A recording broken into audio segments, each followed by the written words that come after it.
This is an interesting take on the classic werewolf movie. Blake Lovell's father Grady disappeared decades ago in the forests of Oregon, and now the property is passing to Blake. On the way, they encounter Grady, but his body has been deformed by a disease that increases his senses and strength at the expense of his mind.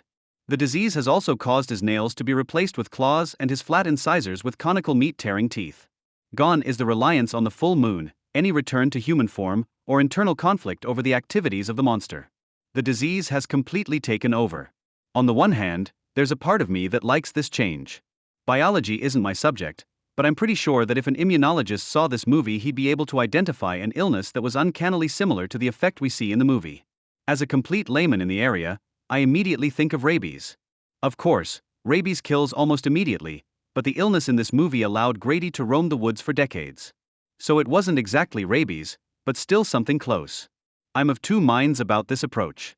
There is a level to which I appreciate the creativity and the thoughtfulness needed to bring these ancient ways of examining human events and explaining them in terms compatible with our current understanding. I personally find this a lot more engaging than the tactic of having a scientific explanation for some things and a magical explanation for others and simply never allowing the two elements to touch. However, I don't reject the existence of intelligent and motivated metaphysical entities. I think they're real, and I don't think you can see them under a microscope. That may sound like a magical world separate from a scientific world, but I didn't say that metaphysical beings can't be studied.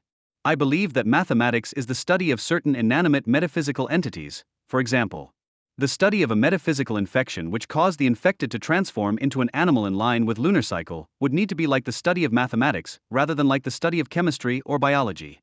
So I leave this as an exercise in world building.